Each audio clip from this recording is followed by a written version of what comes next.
لو كان في تمرين واحد بس أقدر أساعدك بيه عشان تخفف ألم أسفل الظهر أو الرقبة، هيكون التمرين ده. جهز فوطة وتعال نبدأ. لأن هنا مش لازم تكون صغير في السن أو رفيع أو عندك مرونة عالية عشان تعمل التمرين ده وتحسن عمودك الفقري في البيت بحركة كويسة. لما يكون وجع الظهر سببه سبب ميكانيكي، يعني في شد متراكم أو حركة محبوسة أو ضعف في العمود الفقري، الوجع بيحصل في المكان اللي فيه حركة زيادة أو اللي بيتحرك كتير أو اللي عليه حمل زيادة. الجزء من العمود الفقري اللي واقف أو متحجر مش بيوجع لأنه ثابت ومش بيتحرك. والنوع ده من عدم التوازن مش بيبان في الموجات فوق الصوتية ولا في الأشعة السينية ولا في الرنين ولا في الأشعة المقطعية. النوع ده من عدم التوازن اللي هو الأكثر شيوعا في عمودنا الفقري بيكون كده: الرقبي والقطنية بيكون عليهم حمل زيادة عن اللزوم، مضغوطين وبيتحركوا كتير وفيهم ألم، بيعوضوا عن الانسداد أو التصلب اللي في العمود الفقري الصدري. الألم بيحصل لأن العمود الفقري بيعوض الانسداد ده، هو ألم تعويضي. في الحالة دي الأدوية مش هتفيد كتير لأن التعويض هيستمر. علشان كده عشان أساعدك، التمرين ده هيحرك بالظبط المكان اللي محتاج. هيفك العمود الفقري الصدري علشان يريح الرقبة والقطنية. شوف قد ايه ده حلو. جميل. هات فوطة ناعمة كده، أطويها من النص كده بالطول وأطويها تاني مرة تانية. الفوطة بتاعتك هتبقى شريط أعرض على الأقل عرض كف ونص. هنا هنطويها من النص كمان مرة. ودلوقتي فعلا نلفها رول. الفكرة انها تبقى رول كبير زي ده وطرية جدا. شايف ازاي بتتعمل؟ هتستلقي على الرول الطري ده عند مستوى المنطقة الصدرية، عند مستوى الصدر، عند مستوى لوح الكتف، عند مستوى حمالة الصدر. في الوضع ده هنا بص، هتستلقي بالراحة ورجليكي متنية. لو حسيت انك بتضغط او في وجع او مش مرتاح، ظبط الارتفاع ده قد ايه هتستلقي باستخدام المخدات. حط مخدة واستلقي. لو لسه حاسس انك بتضغط، حط مخدة تانية. او لو حسيت انك مش بتعمل استطالة كفاية وعايز تمد اكتر شوية، شيل المخدة.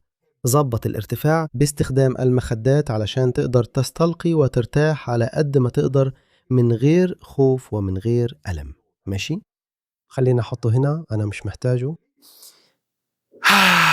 علشان يبقى آمن لرقبتك هتتشبك صوابعك مع بعض. حط ايديك ورا رقبتك ولف ايديك حوالين الرقبة كلها.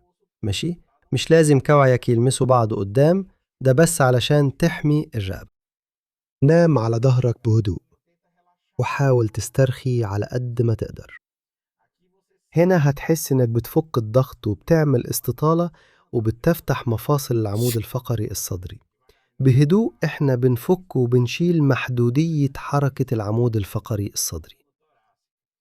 هتفضل دقيقة في الوضع ده وتتنفس بهدوء شديد وتركز كويس وانت بتطلع النفس. استمتع بإحساس الاسترخاء اللي بيجي مع الزفير. كل مرة بتطلع فيها النفس بتحس بالمفاصل كأنك بتشد صباعك وبيطلع الصوت ده بتاع التقة. دي بس المفاصل وهي بتتفتح، وده بالظبط اللي احنا بنعمله.